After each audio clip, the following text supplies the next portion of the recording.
Hey YouTube, Jeff back with another head-to-head beer review. We're going to be doing a brew from Flying Dog. This is their Gonzo Imperial Porter. It is 9.2% alcohol by volume and it has 85 IBUs. So this is a little bit higher on the alcohol scale for some of these. Some of these for the Baltic Porter, some of them are around 7 or so, but this one's a little bit higher. It says right here it's dark, malty, and mysterious.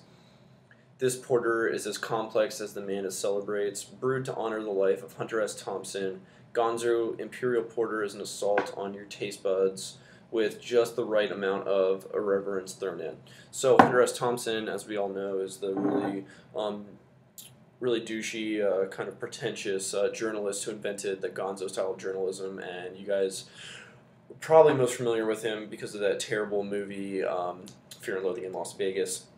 But regardless of that, I do like Flying Dog's beers, even though they do tend to like Hunter S. Thompson. I'm not going to hold that one against them. But one thing that is kind of perplexing about this beer is that, so it is an Imperial Porter or a Baltic Porter or whatever, but it won a gold medal at the Great American Beer Festival for Imperial Stout.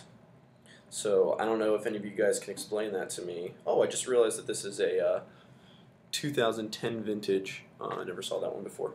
So I'm more excited about it now than I was before. But so it won a gold medal for Imperial Stout, even though it is a porter. I know that the lines from those are kind of blurred, but I also read online that a lot of breweries use bottom fermented yeast, lager yeast, to make Imperial Porters. And there wasn't any information on their website about this, so I don't know if this is an ale or if it is a lager. So if anybody could help me out with those, I would be greatly appreciated, but hopefully that won't change my opinion of this at all. So let's go ahead and get into it. You can already smell all the roastiness coming out of the can.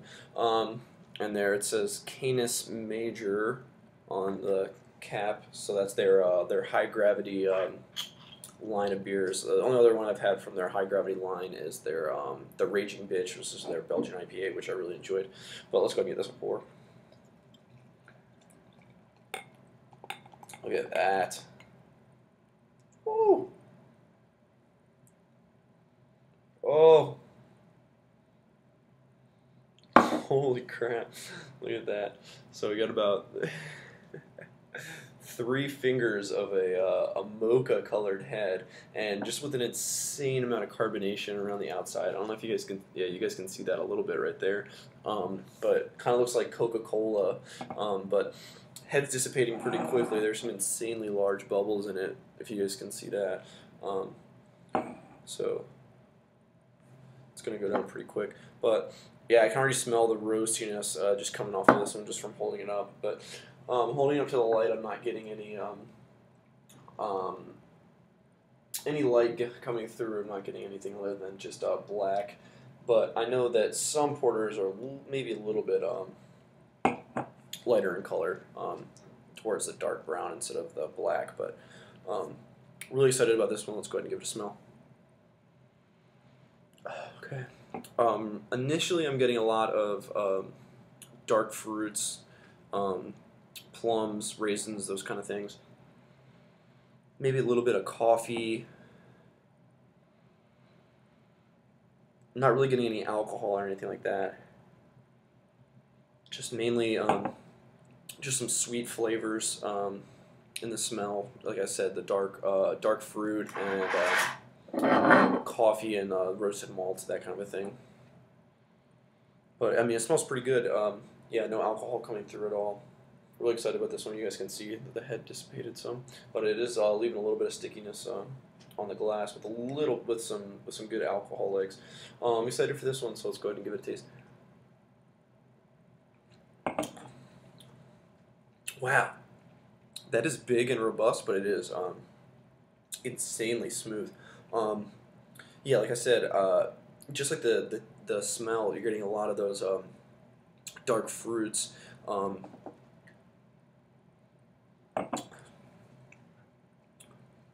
Yeah, and blended with some, I don't even know, I'm just getting roasted malt. I'm not really getting any coffee or even any chocolate or anything like that, but It's pretty thick, and it's a little sticky on your palate.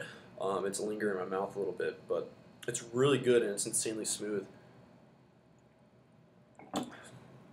I'm feeling it down in here, so it does have a nice warming effect, but you really can't taste any of the alcohol. I don't know if that's because this one is a year old or if that's just how the beer is naturally.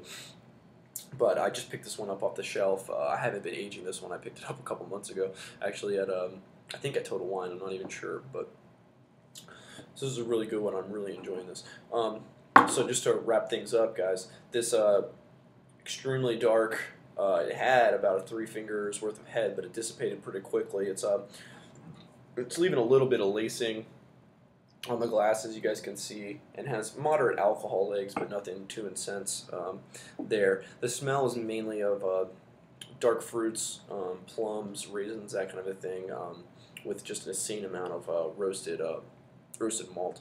And the taste is pretty similar, just a lot of roasted malt and some sweet fruits, without a lot of the other characteristics that you get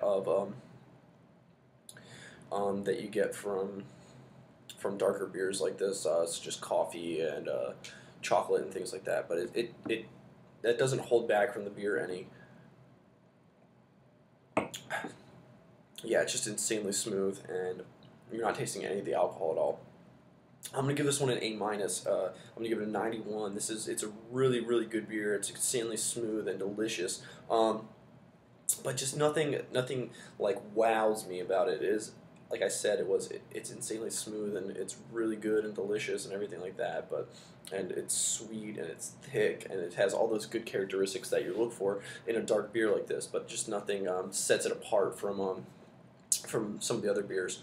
But that being said, definitely go out and pick this one up. I feel like Flying Dog is a pretty underrated brewery, but they brew a lot of really good beers.